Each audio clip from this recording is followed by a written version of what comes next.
Thanks again for everybody coming. We really appreciate you taking the time out of your days, and I know everybody's got plenty of things to do. And again, especially want to thank all of our stakeholders in the audience that have taken time out of their busy schedules to come in and spend the morning with us. We have our second candidate for the department head position. Very pleased to have Dr. Randy Robb in to interview with us today. Randy is currently the Director of Research and Marketing for the U.S. Feed Operations for Ridley Incorporated. Dr. Robb earned his BS and his MS degrees at the University of Illinois and his PhD from the University of Kentucky in equine nutrition with a minor in physiology. Dr. Robb was also here at Kansas State University for about 12 years in a teaching and research position before leaving K-State. His first position after he left K-State was with Purina Land O'Lakes, where he was in charge of their equine research program for a number of years before taking on their equine development program for the whole company, and then was enticed away by Ridley to join them in Mankato, Minnesota in his current position. Dr. Robb's professional interests are nutritional physiology, growth physiology, marketing, management, and leadership. He's also known as one of the leading equine nutritionists in the world. And with that, I'll introduce Dr. Robb. Thank you.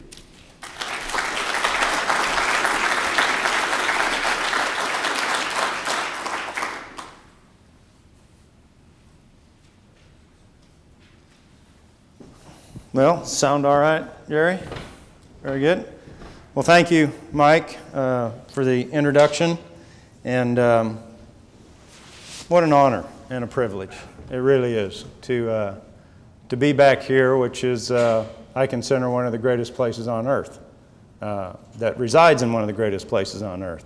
So I really appreciate you taking the time out of your day to join me here for a little bit.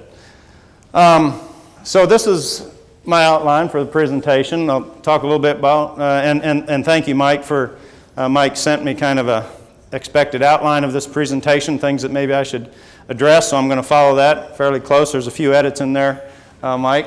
But who are you? And then, the management perspective and the governance of the department.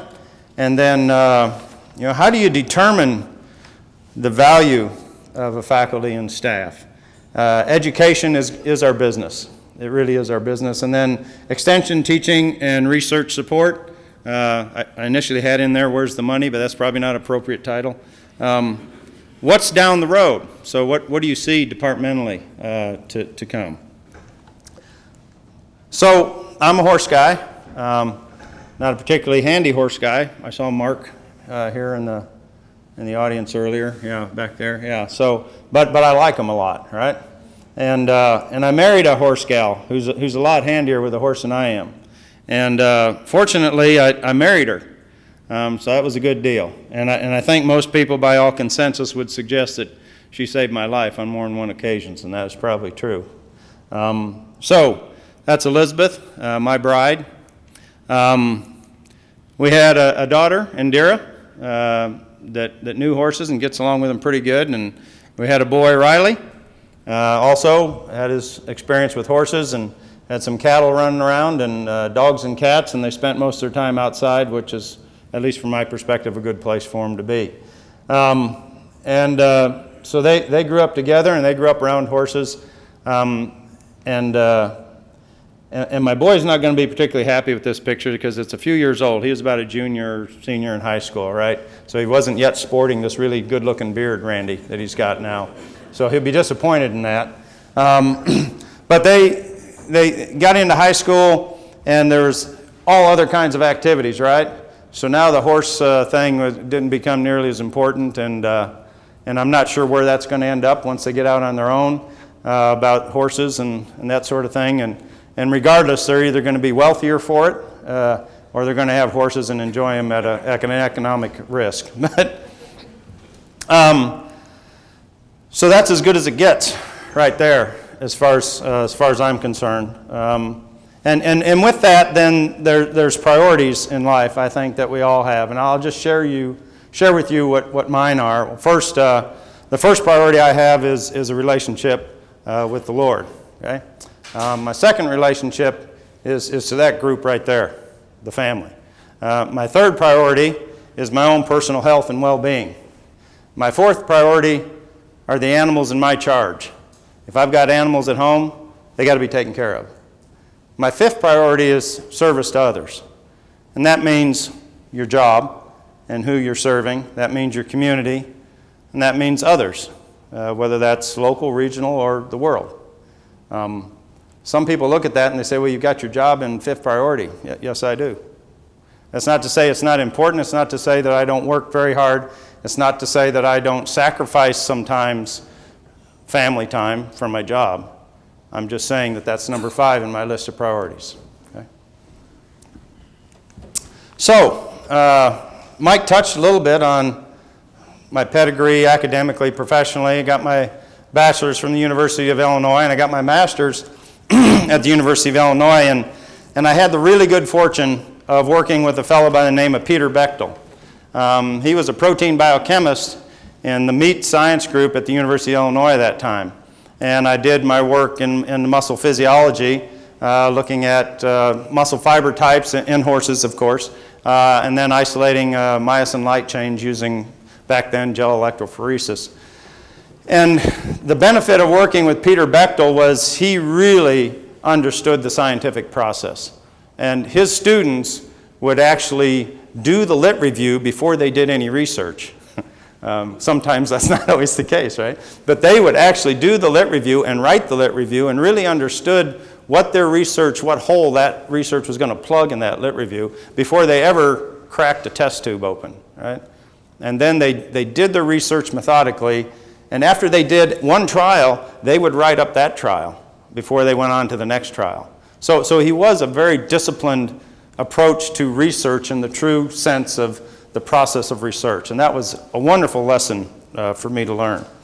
My PhD at the University of Kentucky was, excuse me, with a fellow by the name of John Baker. Equine nutrition. Again, John had high expectations of his graduate students. He would not accept less than all your effort on a project, but a great guy. You know, we are all a little bit in fear of John Baker from time to time, right? But I remember sitting out on the front porch with my fellow graduate students, where we all lived. So all the horse guys got together and got a house to live close to campus. I won't describe what that house may have looked like with a bunch of horse guys living in it, but use your imagination. And John Baker showed up with a big basket of fruit and brought it to us, just because he appreciated all our efforts. And so things like that kind of stick with you as mentors, right? And I appreciate John Baker quite a bit. So then, after that, I got lost in Idaho for about a year.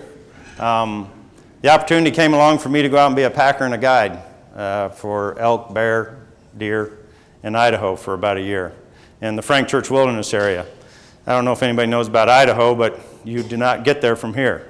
In the Frank Church Wilderness area, where we were, you were about a 45-minute bush plane flight from any reasonable civilization. So that conclusion by many of my fellow students was that I'd probably lost my mind at that time. My mom and dad, you know, you invested that many years in college and you're going to go do what again? But here's what their response was. Well, be careful. That was it. Be careful. I will.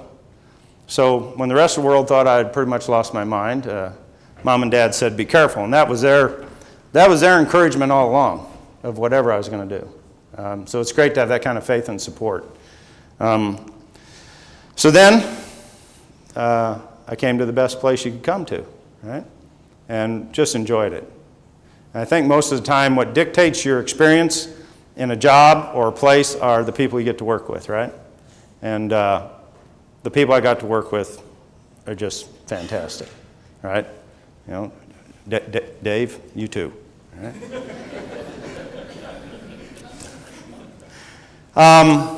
And then I was tenured and promoted, and I think I was doing an okay job, and I decided to leave for industry. And not because I was looking. Somebody approached me, and so I did. I left to go to Purina Mills, which fair number of my colleagues collectively suggested I'd lost my mind to do such, right?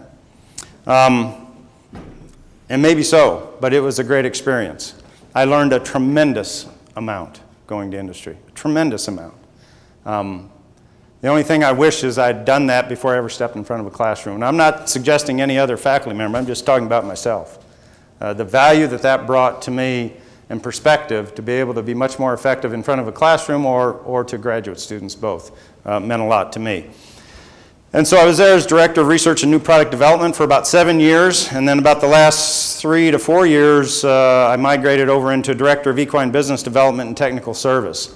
And arguably, Teresa, this may be being one of the directors in the equine business for Purina arguably could be like the best industry job for a horse person you could possibly ever would want to assume, and it was.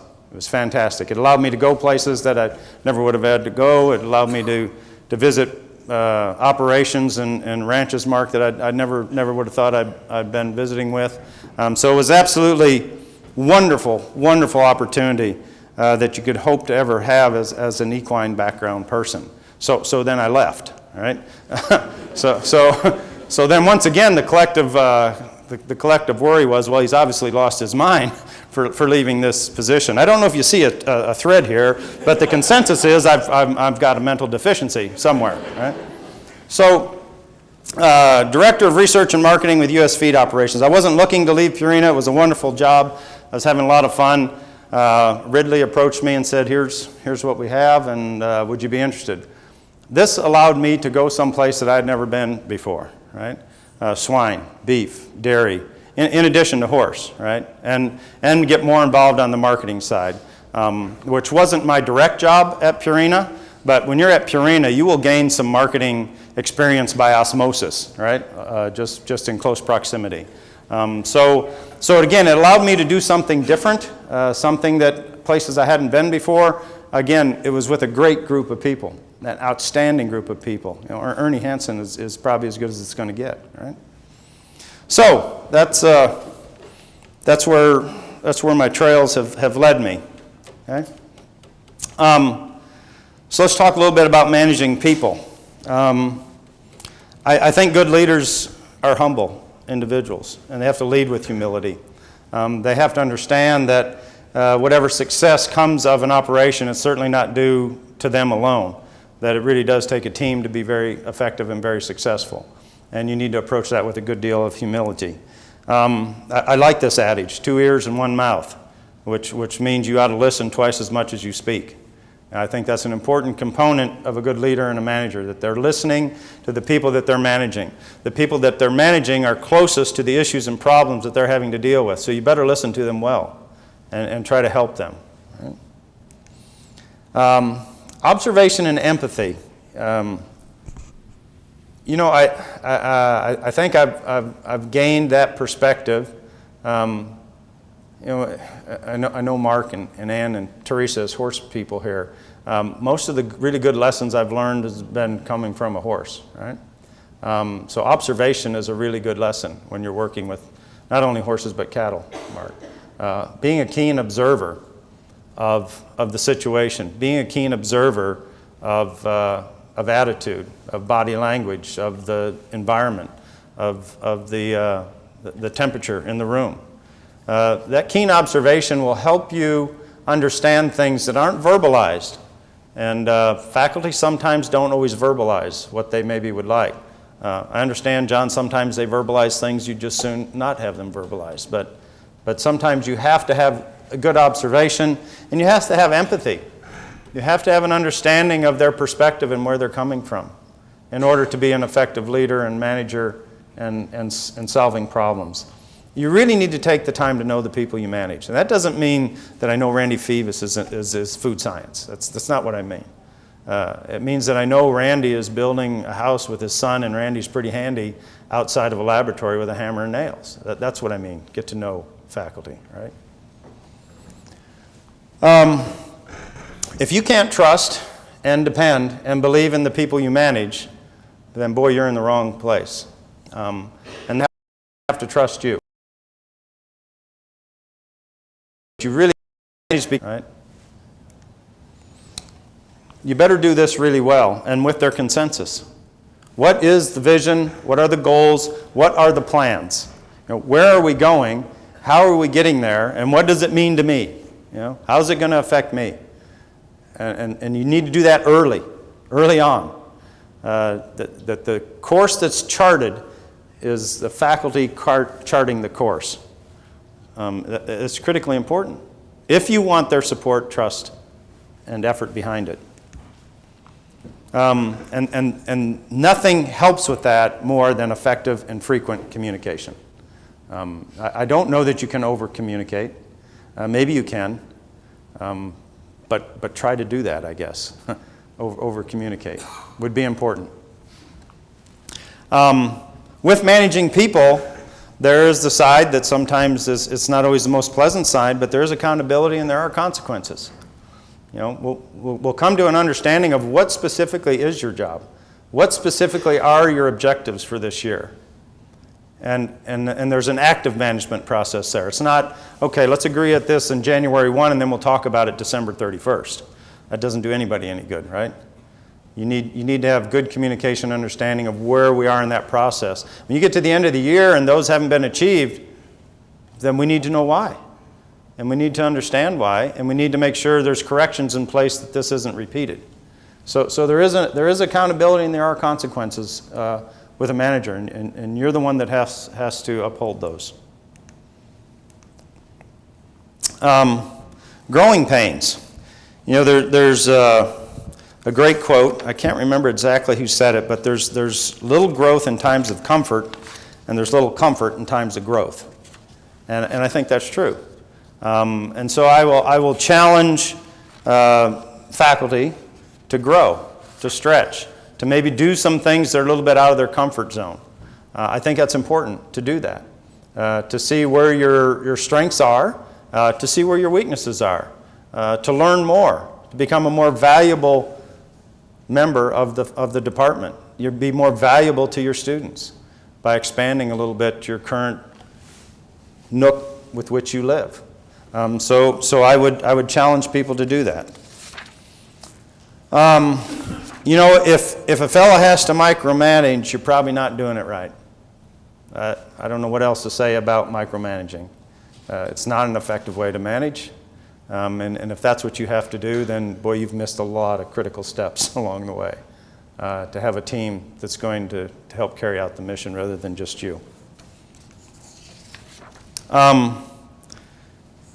One thing you have to have, I don't care what you're doing, I don't care if it's digging a ditch, you ought to have enthusiasm about it and doing a job well done for the sake of doing a job well. You need to have pride in what you're doing. And as a manager or as a leader, you are, John, we talked about this a little bit last night, you are in service to others, right? You have to be in service to others. So an unwavering commitment to those in the department. There's an interesting lesson, I guess, I learned just from a perspective of a different job, and this is when I left academia and went to Purina. So I have my perspective of sales, right? I certainly understood I was going to an environment where sales were critically important. I'm sure everybody's got their own perspective of sales. Mine was insurance and used cars, right? Wasn't particularly flattering. I don't know where the rest of you are with regard to your perspective to sales. The guy that hired me was an outstanding individual, Frank Moore. Okay, he was a paratrooper in the Army. He was a Harvard MBA. He didn't have much going for him. All right, but I'm just kidding. He was really a good guy, and he understood that I really didn't understand good sales. I didn't really understand that. But I was going to be involved in it, right? Even though I was from a technical perspective, I was going to be on farm with people. I was going to be involved. So he sent me, and the first 6 months I spent most of my time just riding with the best salespeople in Purina. And here's what I discovered about really good salespeople. That they weren't so concerned about selling what they had to offer. They were much more concerned about solving a problem for a producer or for a horse owner. That was really, truly, their first and most sincere obligation was, how can I help you solve your problem. And I have some tools here that could maybe help you do that. And I was kind of doing a 180 on the sales deal. And I was with one of the sales persons, and we were out at a farm, and he said, you know, I know what you need, but we don't have it in the toolbox right now. We're going to have it in about 6 months, but I know these guys do. And he was pointing to the competitors. He sent that customer to the competitor because he didn't have what he thought they really needed. And I'm like, holy cow, that really is a good salesperson. But he also told him, he says, I'll be back in about 6 months when we have what you need, all right? Do you think that person was receptive to him coming back in 6 months? Absolutely. Because his sincere interest was about solving his problem and taking care of him. Being of service. So I did a real 180 on sales where I'm thinking, how much more noble and honorable profession could you have? That your job every day was getting up and sincerely trying to solve someone's problem. That's a pretty good deal. So a department head probably has to get up every day and sincerely try to figure out, how am I going to solve someone's problem if they've got one? You know, it's a good lesson to remember from a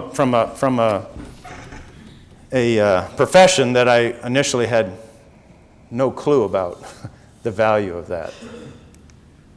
Governance. I'm a firm believer in our form of government, our constitutional republic, Randy, of freedom and liberty. And you go, well, wait, that's a little bit abstract for a department. Well, it's not, I don't think, particularly for faculty. I think most faculty like to live in an environment of freedom and liberty with what they're going to do, right? I think that would be the consensus. And so I think you can emulate that perspective of governance, and I think it works very well. It also works very well in industry with a group of really creative, driven, hardworking people as well. So the first thing about governance with any organization is there are specific requirements, both departmentally, college, federally, legally. You have to comply. So you have to make sure you're obeying the laws and following the rules. And there's probably never been a time when we've had more laws and more rules. But you have to comply, and you have to make sure they're done well. You can do that effectively and efficiently as possible. What's the historical perspective of the Department of Animal Science and Industry?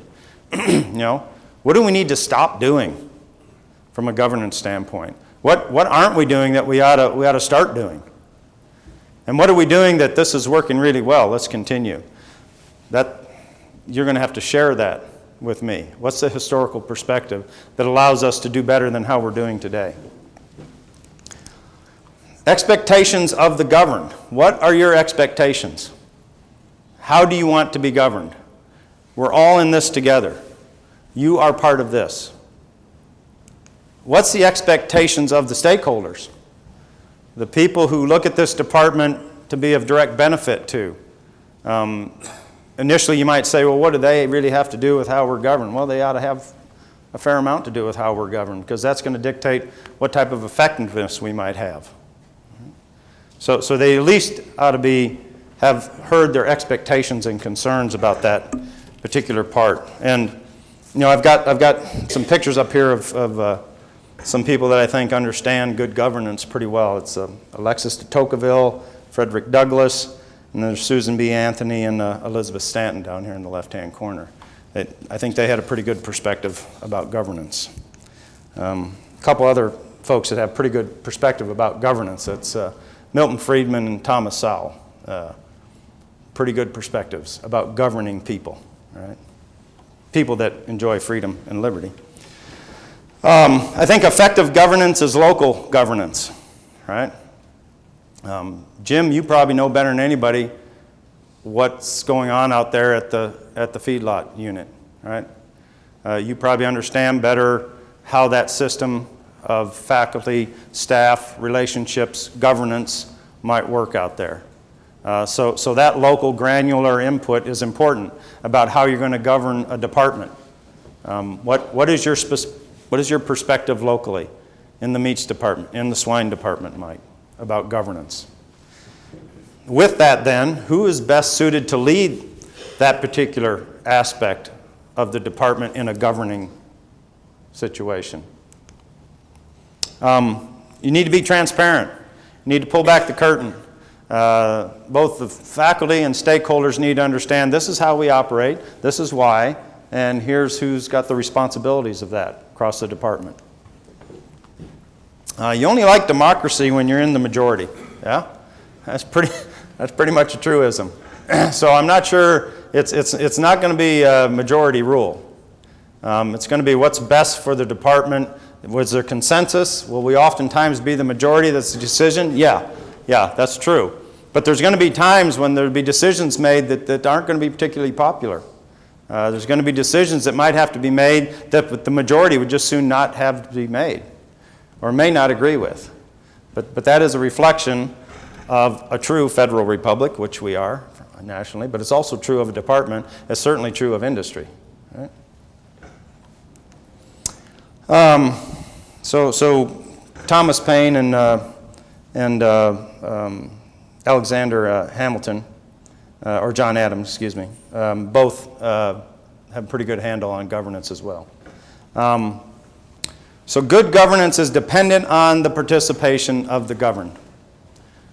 If you don't participate in the governance aspect of the department, then expect a dictatorship, right? That's not a good thing. So it's your responsibility.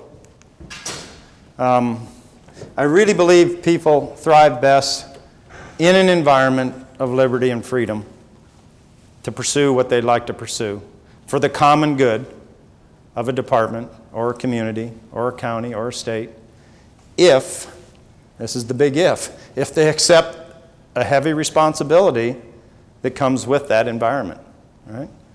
Which means you have to subscribe to being a part of self-governance in the department. Okay, so that's enough civics for one day, I guess.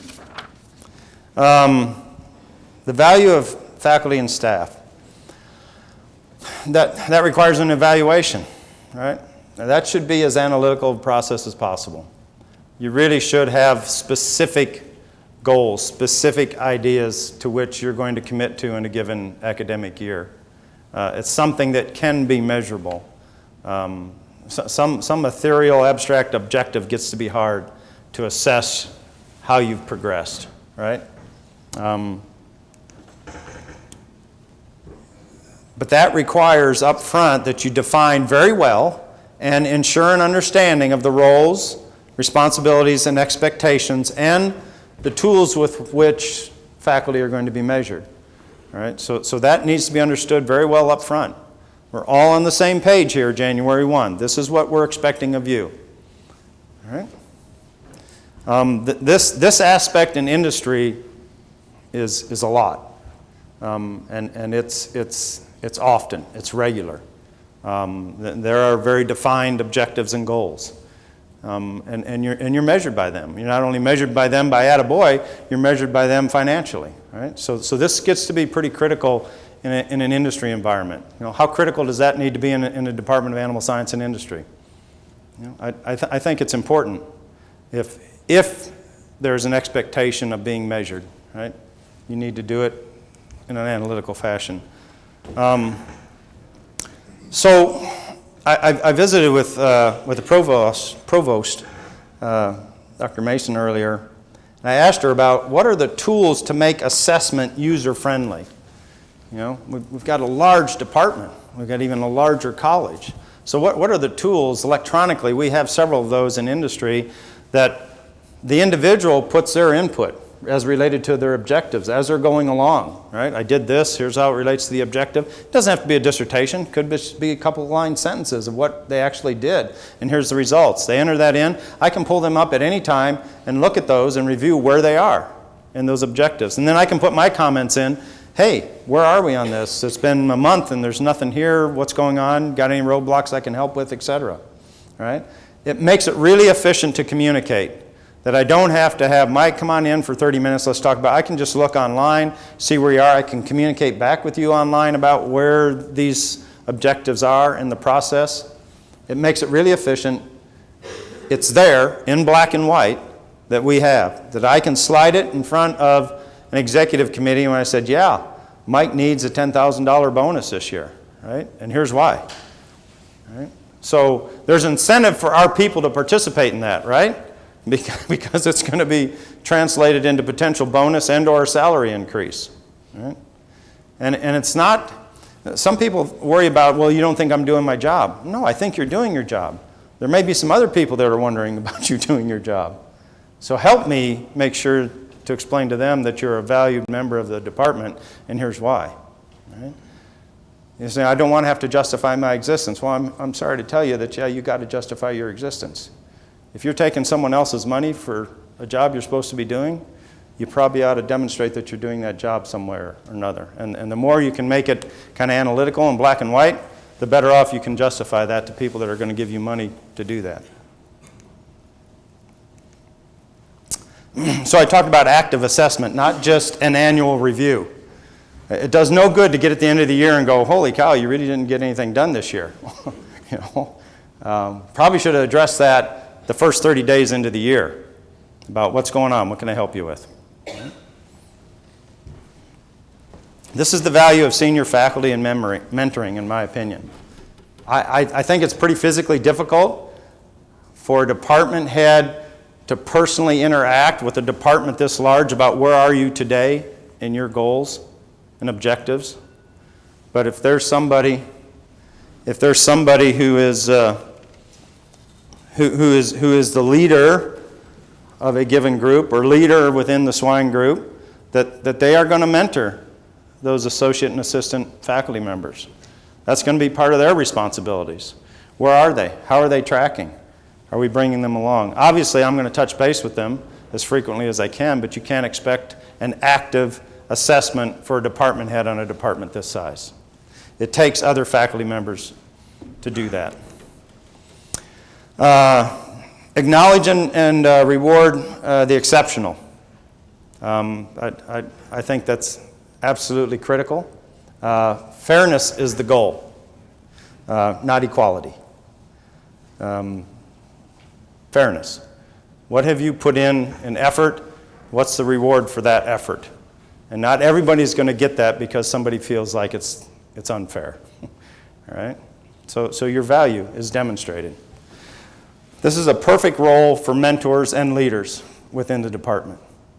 It's a critical role for mentors and leaders within the department, is to help those individuals understand about reward exceptional behavior and how can I achieve that and demonstrate that. The mentors and leaders of the department will demonstrate that for others to follow. It is about establishing that culture, right? Establishing that culture in the department. Accountability. There is that. You have to address underperformance. You can't just stamp on the end-of-year evaluation meets expectations if they don't. But you also have to have a path to improvement. You have to help them do better. You have to also understand extenuating circumstances. There are times when people are really faced with difficult personal tragedies that can impact their performance, and you have to understand those and appreciate the situation. Everyone in a department is of value. Okay? I love a test that one, I guess, mentors that I had in industry, he called it the waiter test or the waitress test. When he'd go to dinner with somebody, he would see if they appreciated the waiter or waitress by simply saying thank you when they brought a glass of water or anything to the table. Did they acknowledge the waiter and waitress, and did they say thank you?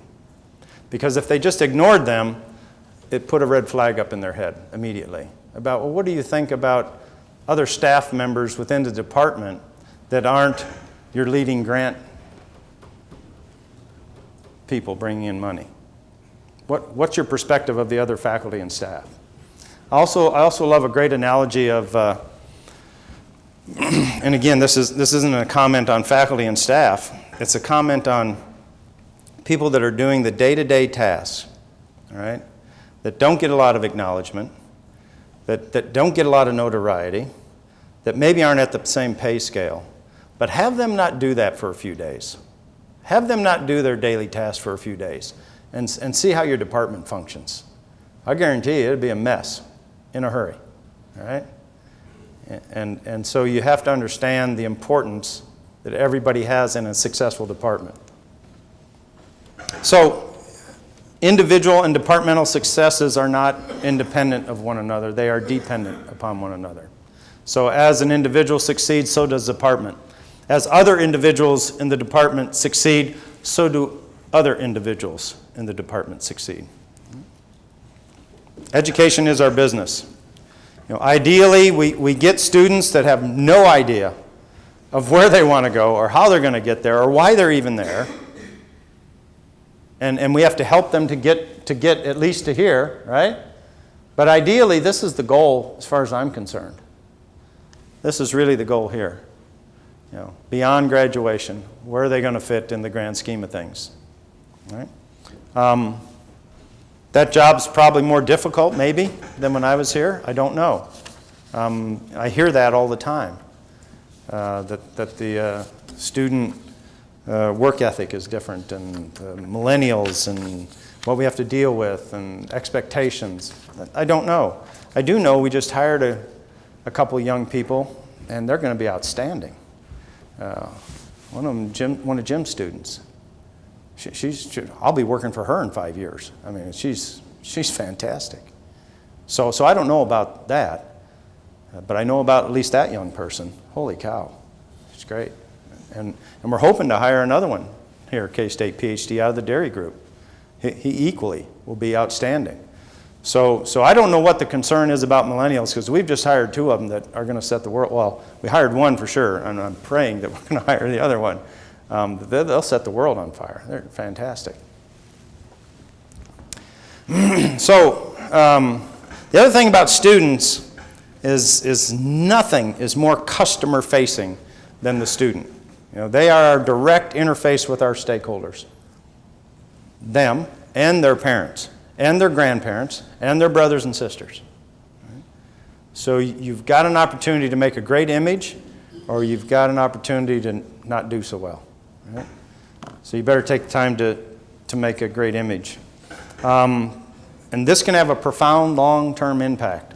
Right? There's a pretty good chance that most of your significant donors to the department and the college probably were here as a student at one time. So their outstanding impression and time here, it can have a long-term impact. Subject knowledge, expertise is not necessarily the same thing. There may not be a correlation in the classroom, right? Just because you are a world expert on a topic, you may be absolutely horrible as a teacher. Right? That's not acceptable, particularly if you're a world expert on a subject. You should be an outstanding teacher. It does not come natural to everybody. It takes work and effort. But by golly, if you are the world-renowned expert in an area, you should be one of the best teachers on the planet. And it may take effort if it's not natural for you to communicate that way. I've got 3 names down here at the bottom to just remind me of people that have really inspired me about teaching. Harry Adrian was my high school English advanced composition teacher. I was not a particularly good student in high school. It had something to do with my attention span, I think. Harry Adrian was teaching advanced composition. And he knew me as a student, and he said, "Do you really want to enroll in advanced composition given your track record?" And I said, "Well, I'd like to try." He said, "Okay, but don't expect me to lower my expectations for you." And his expectations were quite high. But he was so enthusiastic. I know this is hard to understand. Enthusiastic about advanced composition, right? He carried a big stick, this big oak stick, and he'd walk around the room and he'd talk about how to construct your essays. And you were getting excited about sentence structure, okay? How does a person do that? To get a high school kid excited about sentence structure. But it wasn't just that. It was also about the thought process and your topic and broadening your perspective and slamming that oak stick down on your desk and asking you a question, and you didn't have an opportunity not to answer, right? God, what a great teacher. John M. Clark Jr. As an undergraduate at the University of Illinois, John M. Clark Jr. was a Nobel Prize-winning biochemist who also scaled most of the highest peaks in the world, including Everest. Again, somebody who really didn't have much going for him, right? So in a class at the University of Illinois, undergraduate biochemistry, 200-300 students,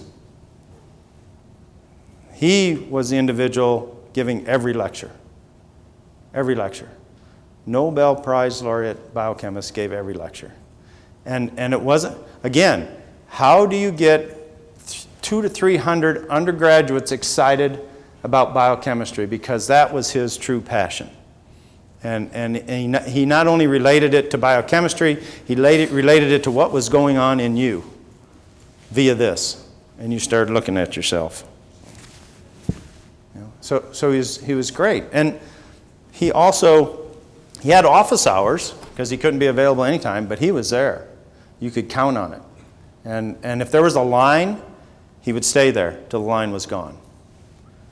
He was committed and excited because he thought students really need to learn about biochemistry. George Mitchell, some of you may know him, a ruminant nutritionist at Kentucky. Probably the best at using the Socratic method of teaching that I've experienced as a student. You know, again, those of you that know George probably knew that he was interesting. He's an interesting cat. But you might think, well, geez, I can't see George being a real dynamic teacher. And he wasn't necessarily dynamic in his speaking and presentation, but boy, he would engage you in the thought process. You couldn't help but getting wound up in the thought process that he was presenting to you. Just great teachers. And these people were incredibly accomplished in their discipline. So I don't buy the fact that I'm a research faculty. I do. I understand that you're a research faculty. But you have a tremendous gift of knowledge to teach others. Right? And so you can do it, and you can do an effective job at it. Tools do not make the craftsman. When I was on faculty here, we had a conference about teaching that I was part of, and we were talking about the modern tools at that time. Modern tools, something besides acetates and slide decks, but actually utilizing computers in different forms and shapes and functions and dual screens, and oh my gosh, it was going to revolutionize teaching until somebody brought up a pretty in-depth study that looked at an individual teaching using all this technology versus them teaching using a chalkboard and a piece of chalk. And student retention and test scores were no different for that individual. Right? So what was the determining factor? It was the individual teaching. Right? The same thing. The teacher that had poor class or retention or poor attendance and poor retention and poor test scores, it didn't matter what technology you gave them. You could have had your students on a rocket ship going to Mars, and they probably would have had the same results. Because the teacher was not enthused, was not engaged, and didn't have a passion for what they were doing. So it's not to say that technologies aren't great and they can't enhance the classroom experience, but that's probably not the determining factor of outstanding teaching. This is just something that I apply to me. I don't know that it applies to all faculty, but it was something that I became aware of when I left here and went to industry. And when I was in industry for about a year, maybe less, I suddenly realized, holy cow, Larry, what I didn't know, what I didn't fully understand, what I didn't have a complete perspective of from an industry standpoint. And if I'd only known that when I was still in front of the classroom, how much more valuable of a teacher I would be. If I knew these things, how much more of an effective of a researcher I could be with my brief experience in industry. So I'm just thinking of this for my own application. Other people have different experiences. But what about a new faculty that comes into a department and they invest 6 years and then they go on a sabbatical out to industry? And they have this revelation about, wow, this is great. This is tremendous perspective. Holy cow, look at what we're doing here, what we could do from a research standpoint. I'm really excited about what industry may have to offer in general, why don't we do that up front before they ever step in front of a classroom? Why don't we hire a new faculty member and send them off to an industry entity for 6 months to a year and really gain that industry perspective that I think is valuable in the grand scheme of what we do here. And then put them in front of a classroom and then give them a research package after they're really enthused and got a unique perspective that they may not have gotten otherwise. My son used this here lately. Adulting is hard, Dad. Adulting's not really a word, but it is for him, right? Because we were asking him, he had to do some follow-up on, he's moving out of the dorm, he's getting a leased apartment, he's renting an apartment, so you can imagine all the paperwork. And I said, well, you're going to have to do it. We're not there in Grand Forks. You're going to have to take care of all that. So he did this, and he calls, now what? Okay, he did that, now what? Okay, and then about the third or fourth call, he says, geez, this adulting is really hard, he said. I go, yeah, well, I said, most things that have any reward and are, so that's okay. You need to challenge students. You don't need to coddle them, in my opinion. They need challenged. They need engaged, and they need excited. I know the path is probably a little easier to not necessarily challenge them, but I'm not sure that's the best option. It may be when it comes to grading tests. I get it.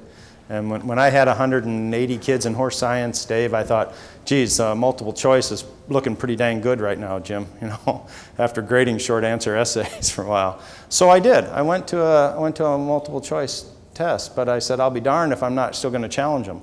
So I went to a right minus wrong grading. I was not very popular. Matter of fact, my numbers came down to about 100 in horse science. But that's what John Clark, that was his testing. Right minus wrong. Theoretically, you could end up with a negative score, but I held it at 0. I didn't want to take it as negative. But anyway, that's what I'd like to come out of students. I want our students to be the most marketable and the most desirable. Period. Whether it's going to another university for graduate work or whether it's going to industry. The absolutely best students on the planet need to come out of there. The graduate, they're team members of the faculty. Are they faculty? No, but close to it, right? They should be a member of your team.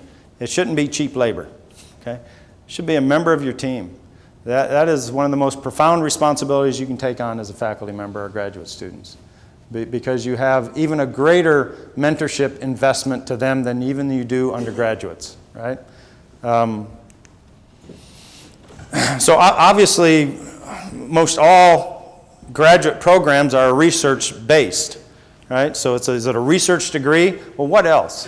What else is important for a graduate student to leave here with besides a research degree? Do they understand about faculty governance? Are they involved in it? Do they really understand about teaching? What courses for your graduate students have you lined up with the Department of Education to take to learn to be a better teacher? Okay? How many courses do they take about being an effective teacher? Or do you just copy their notes and you give them notes and they put them up on the overhead and read through them? Okay. What are the program essentials? There should be some things that are common across the graduate programs. We need to come to understanding as a department, what should those be?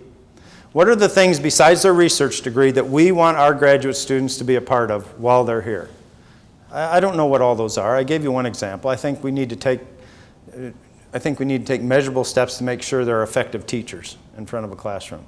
I think we need to make sure the research experience is defined by what, besides just the research project they're doing. Being involved in the community, which means not only the department, but the college, and maybe Manhattan, I don't know. That's something for the faculty to think about. This is the model of mentoring. This is your reflection. Whatever these students are when they leave here, this is definitely the model of your mentoring. If you have any pride in what you do, this ought to be really, really important, I think. The same goal should be for graduate students as for undergraduates. they should be the most sought after on the planet. And they know they come out of here. That's part of the reason we hired one and we're trying to hire another here. It would suggest you're probably doing a pretty good job already, huh? Yeah. So support. It all takes, well, not all. It does take some money. I think structural donations are both a blessing and a burden, or a curse, however strong you want to phrase it. It's great to have structures. It's great to have facilities. But 10, 20, 30 years into it, now you're trying to figure out how to maintain and pay for them. Most donors don't necessarily like to be associated with something a little more nebulous as far as an endowment, right? Because they can't see it, and their name isn't across it, right? It's not like we're going to turn down those donations for structures, but I would be hard-pressed to want any monies donated for a structure unless there's a corresponding donation to establish an endowment that can fund that structure 10, 20, 30 years down the road. I think they have to go hand in hand. Otherwise, you're going to be a university in the dire straits of the University of North Dakota that are going to tear down 8 structures, and they're not going to rebuild them. They just can't afford the maintenance cost on them anymore. They're going to raise and level 8 separate structures on that campus.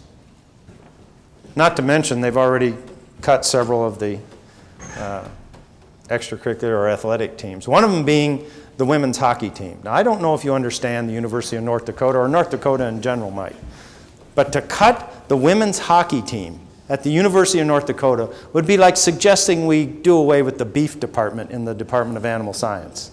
It's that, I was shocked, literally shocked. Really tough decisions were made there. Endowments are really important to sustain the projects that are going to be brick and mortar. And they better have a pretty good correlation between the two. What are the for-profit services that this institution has to offer to industry, to individuals that are unique or could be better served by this department than a company out there looking to do something from a research perspective, or from a communications perspective, or from a meeting, or utilizing expertise within the department? All right? What assets do you have that outside entities will go, holy cow, this would be great for our company, but we don't want to bring on a full-time employee. We don't want to build our own research lab. We sure don't want to invest in a number of animals it would take to answer these questions. And I know you already do some of that, but I think there's even more opportunity for that. Collaborative efforts. The whole is greater than the sum of the parts, right? I want to say, John, it was a Greek philosopher that first coined that term. I'm not sure. And that is true. And that's what collaboration provides. Not only interdepartmental, but the vet school. They have a need for animals. They're involved in health. Nutrition is an intricate component of health. What are the opportunities to work together there? Food science and the biosecurity program that's being developed here. There's so many collaborative opportunities, not only on this campus, but what exists outside the campus, what exists within industry, what exists internationally. It benefits us all much greater than the individual efforts will. And we have to explore and leverage all of those. So the extension part, I think there's still a traditional role is still critical. There's still a lot of producers out there that look to you for answers and the latest knowledge from an unbiased perspective, right? I wrestled with that sometimes from an extension perspective, because when somebody said, well, you know, what horse feed should I feed? Well, usually the answer, well, get a good 12% feed.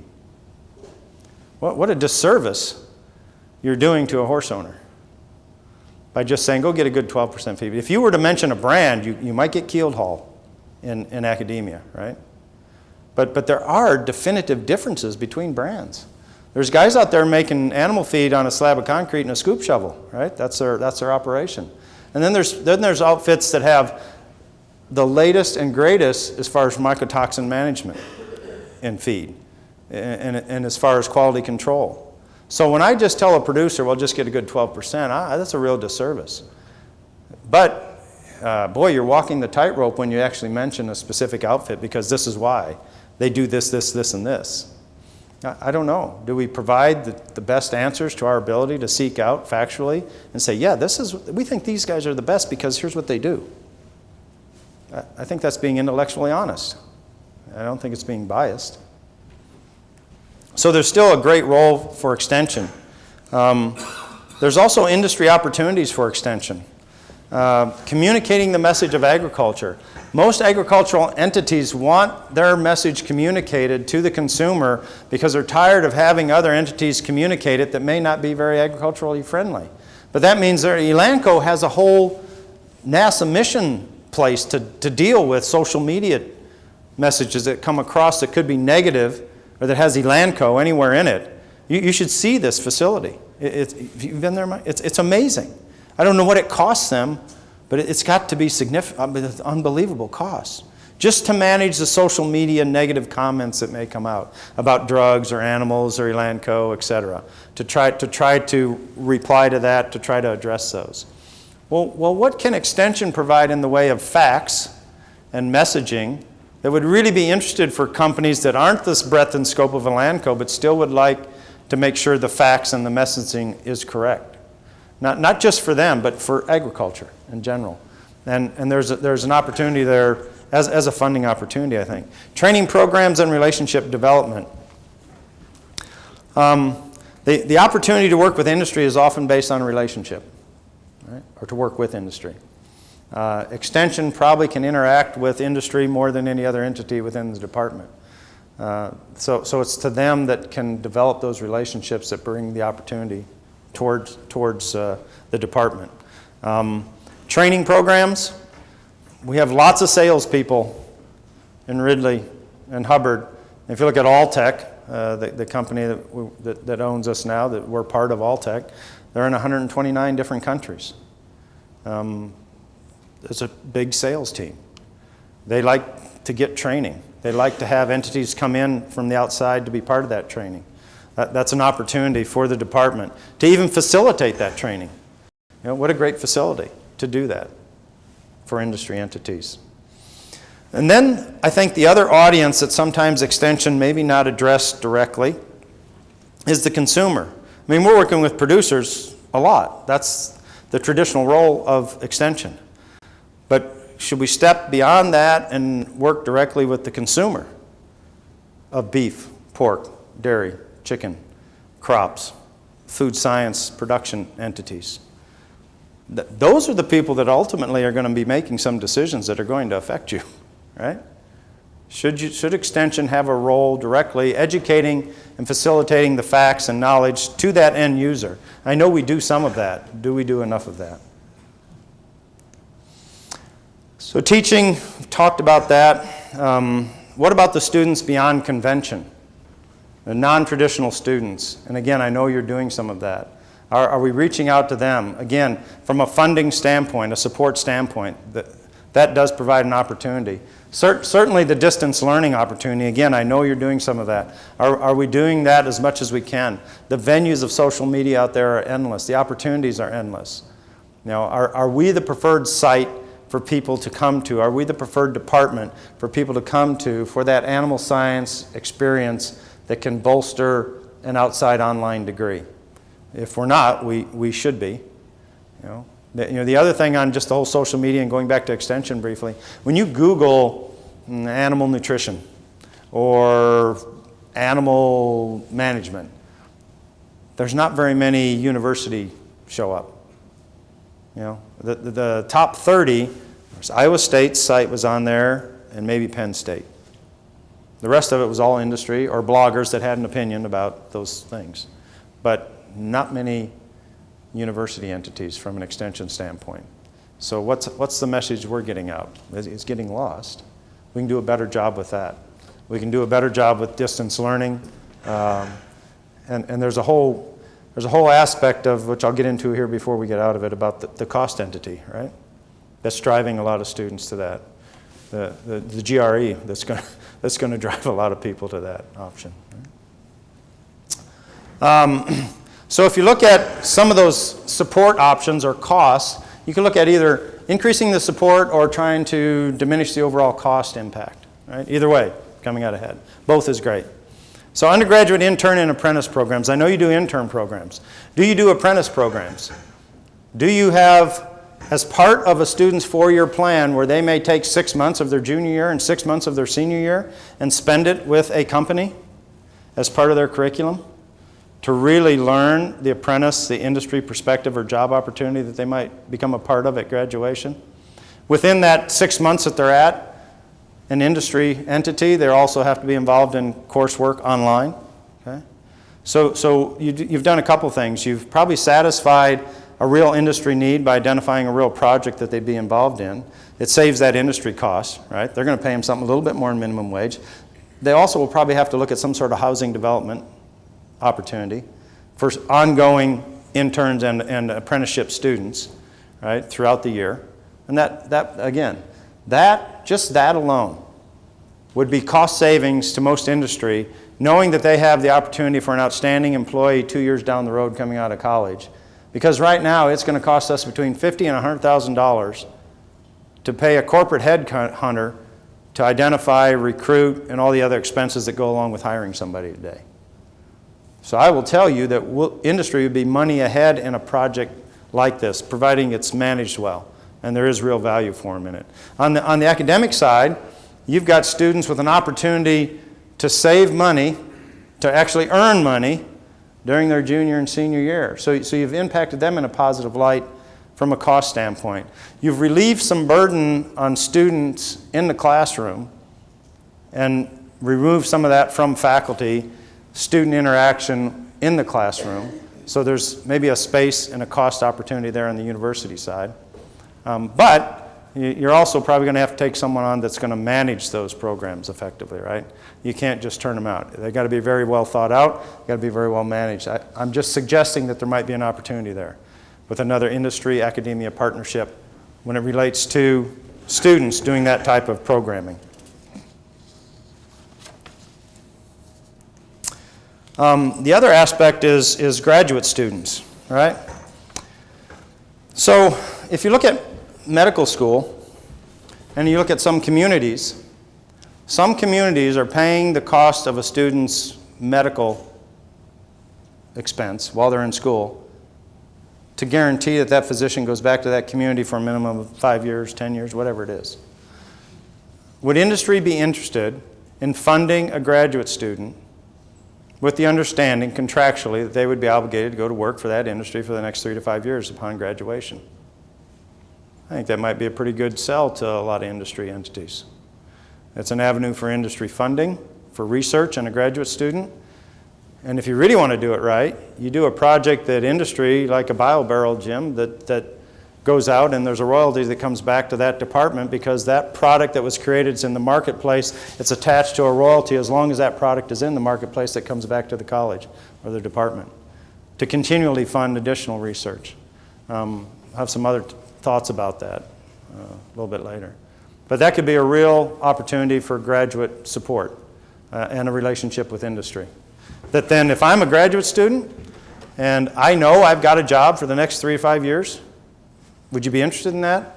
I think most graduate students would think that'd be a pretty good deal. Now, obviously, they would be hired at the competitive rate. It's not going to be an indentured servitude agreement, right? So what about research, extension, teaching? Man, I'll never forget. I was invited to talk to the E-Extension Convention in St. Louis when I was still at Purina. And I knew several of the people that would be at the extension from the horse group. I asked, would you like to go out to the Gray Summit Research Farm and see the horse facilities, the high-speed treadmill, et cetera, et cetera? And so I said, great, we'll meet in the lobby at such and such time. So I was sitting there, and they kind of came. They were standing around waiting for one other person. One of the E-Extension administrators showed up. I was sitting down. They were standing up. He didn't know me from Adam, right? And he asked them, well, what are you doing? They said, oh, we're going to go out to the Purina Research Farm. And he said, well, see how much money you can get out of them. Wow. And so I just sat there, I didn't say a word. And of course, they were all kind of squirming around, looking at their shoes, and all the folks that I knew.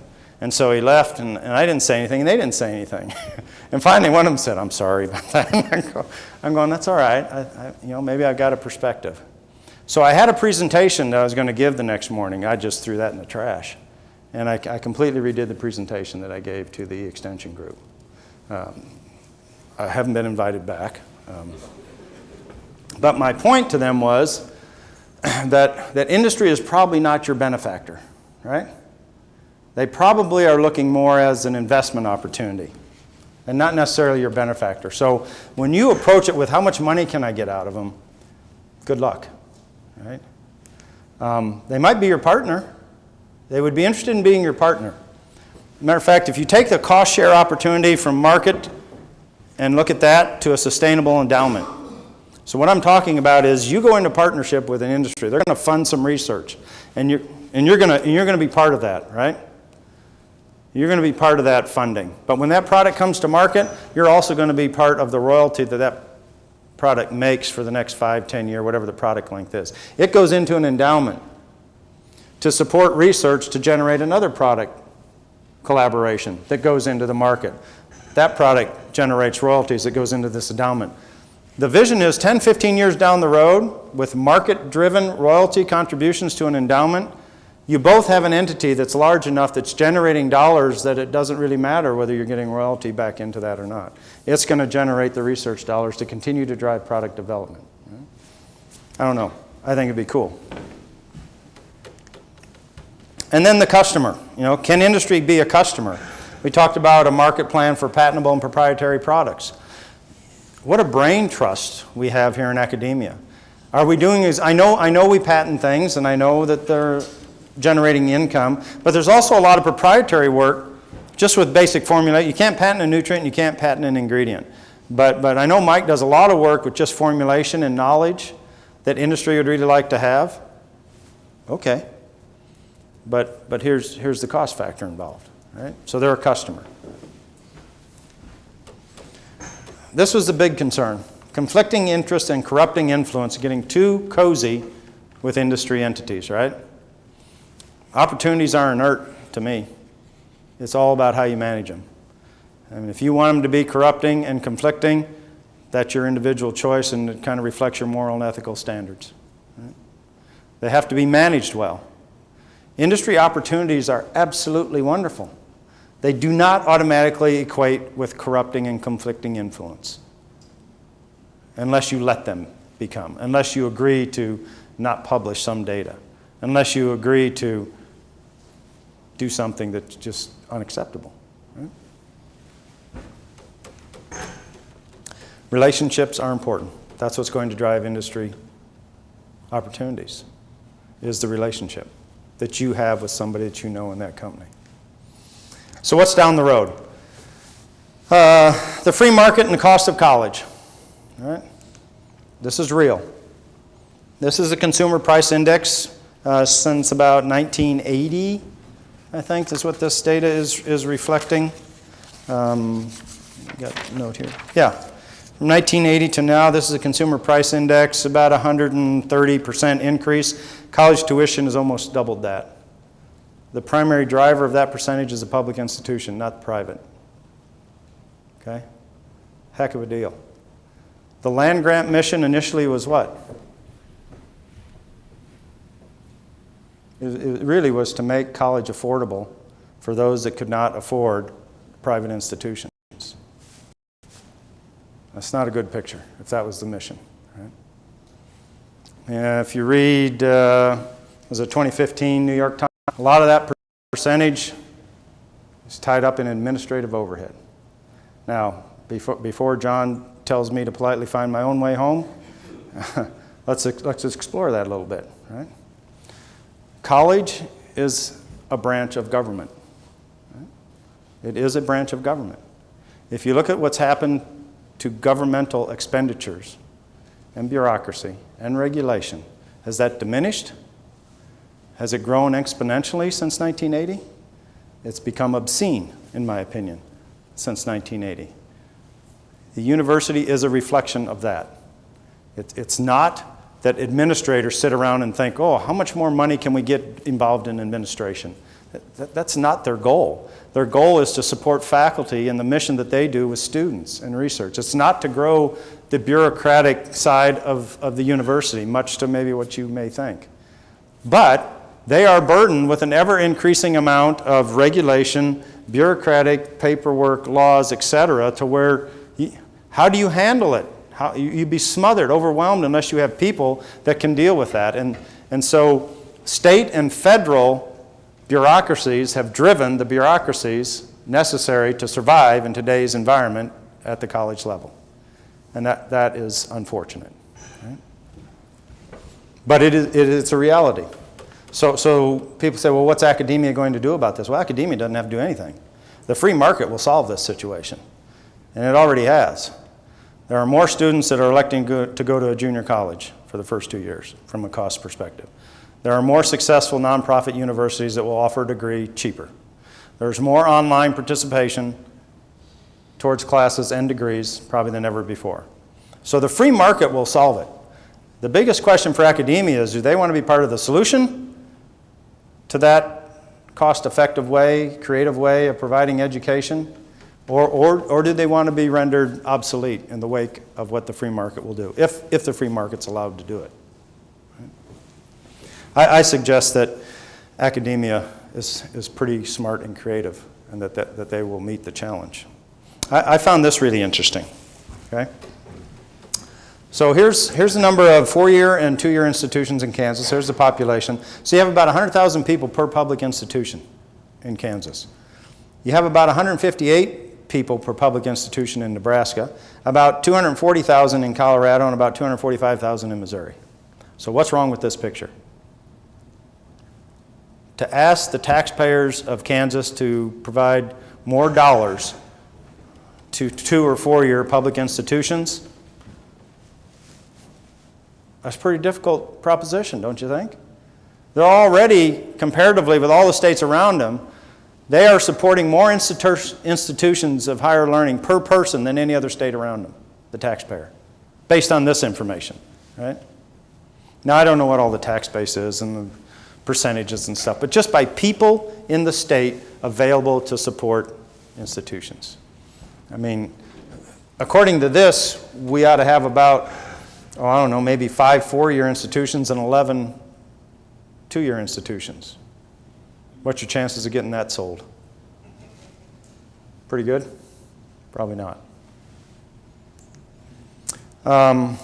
So the free market and the cost of college. Can diversification be additive rather than diluting? In my conversation with the provost, she talked about focusing on an effort for success, and I agree. You need to focus on something to gain success. You have to have a collective focus on it, right? A collaborative focus on it. But that doesn't mean that you can't improve the situation in a department by expanding the opportunities within the department. But a lot of times people worry about, well, geez, you expand the offerings, you're just diluting what we have to work with. I have no intention, I have no desire about expanding the opportunities by simply slicing the pie thinner. That serves nobody. That just weakens everybody. You just grow the size of the pie, right? When you grow the size of the pie, the slice you had before is automatically larger. Yes? What do you notice about this picture? It may not be as reflective today, Mark, I don't know. But this is a collection of farmers. What do you know about them? Ranchers, mostly farmers. You don't see any cowboy hats there, but what's noticeable to you? That's a bunch of old farts, right? It's just what really concerns me is I'm starting to look like these guys in the picture. That's what's bothering me right now. But you look here, except for this guy here. I think he just took a wrong turn. I'm not. He doesn't have a hat on. He's sporting a mustache. He just said, somebody said there was a party here and I showed up, right? But it's a continual aging of agriculture. Anybody surprised we still have consolidation? And it's not getting less. It's getting more in all aspects, and will continue. We think there's some immunity in the cow-calf and the cattle side of it, Mark, but They figured out how to do it in dairy and swine, right? So don't be surprised. Don't be surprised that that type of consolidation couldn't happen in the beef side of the equation. So our direct constituents just keep doing this every year, right? What about this? I'll give you a second to soak it in. Essentially says non-urban counties grew 10% over the past decade. 114 million acres in the U.S. are tilled. In the last 10 years, 2 million come out of production for housing starts, right? 57% of those housing starts were on 10 acres or more. I guarantee you, I haven't been there, but I got a pretty good sense that if you go from here to Wamego, you get an idea of what I'm talking about. Is this a problem for the Department of Animal Science and Agriculture? Not everybody at once. It gets really confusing that way. So this is just like being back in front of the classroom, Randy. Nothing's changed, John. You ask a question and it's just... All right, so is this a problem? How many say this is a problem? How many say this is an opportunity? All right, some of you voted twice. That's all right. It's an opportunity. And the reason it's not a problem is because there's not much you can do about it, okay? So you better look at it as an opportunity, right? It's an opportunity. Particularly what's important here is this. Here. Now, would you look at that as part of agriculture? Got 10 acres.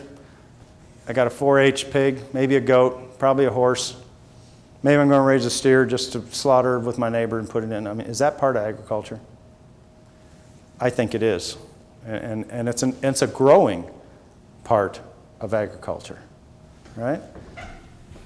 Do these people need help? Holy cow. Do they need help, Dale? Do they need help about feeding their backyard animal? Is that beneath us to talk to these people that really don't come from an agricultural background about feeding their animal? Sometimes we look at it that way. We got salespeople who would not be caught dead talking to anybody that's producing less than 1,000 head of anything.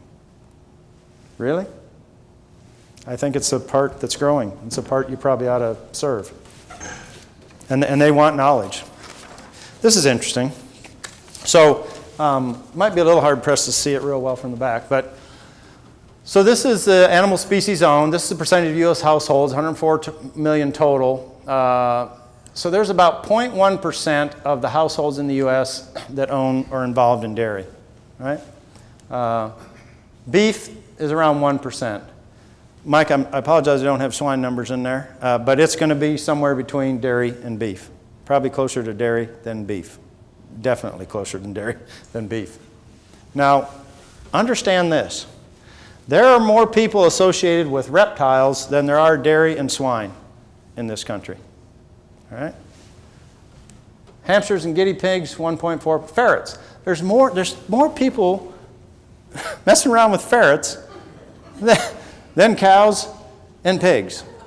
I mean, it just is. All right? Horses, 2%. Caged birds, 4%. What do you think this 6% is? Any guess? No? All right? Fish. There are more people that got fish, feeding fish. There's more people feeding fish than just about collectively all the rest from horse down. Are you kidding me? I don't know if that's a sign that we're about ready to go into an apocalypse or what, but it concerns me. Cat. 35% of the households have a cat. What do you expect the next one is? Dog. Yep. What about the next one there? Well, if you combine them, they have a dog or a cat. 63% of the households have a dog or cat. You know how many percent of the households have children? About 32. 32 to 34%. All right? That would suggest that if your parents really knew, they would just soon have had a dog or a cat than you. Right? That's the message there. What do you think the number one animal is that more people feed than any other animal? Pardon? Chickens? It's not chickens, but it's not poultry. Pardon?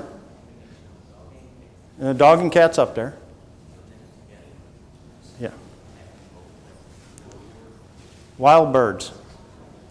There are more people feeding wild birds than anything else in this country.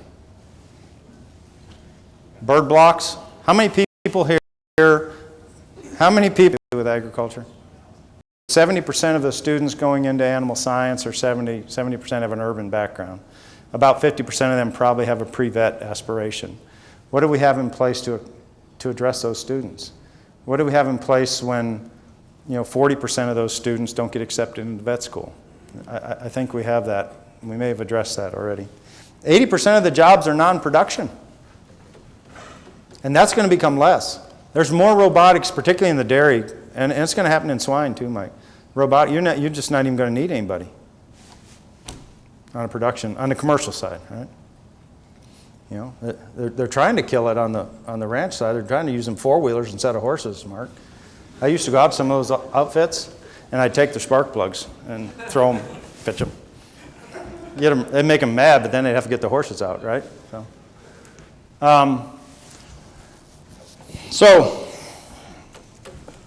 regardless of everything we do, this is our job. This is our job.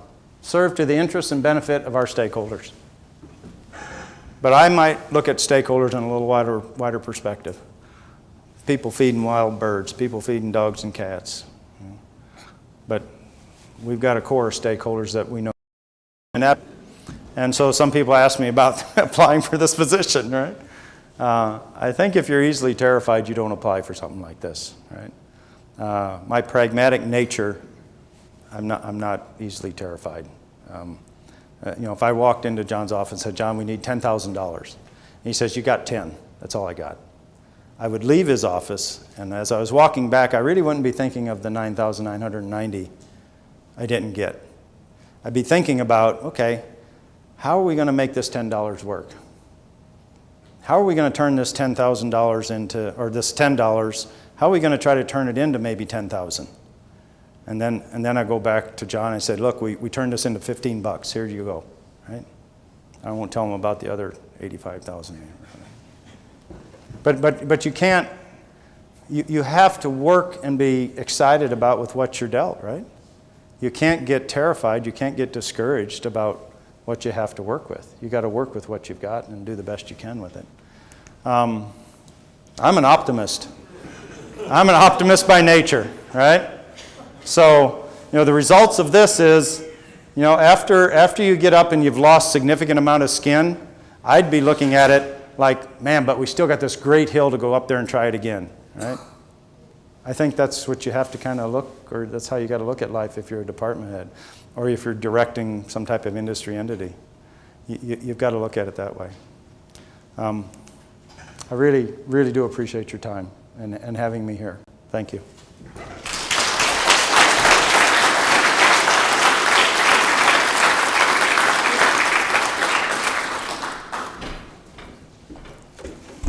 Thank you, Randy. I think in the essence of time, since we have breakout sessions with everybody in the room, is going to have another opportunity to visit with Randy either immediately right now or in the later sessions, later this afternoon or tomorrow. We'll break here and allow us to get into the stakeholder sessions in just a few minutes. Thank you. Yeah.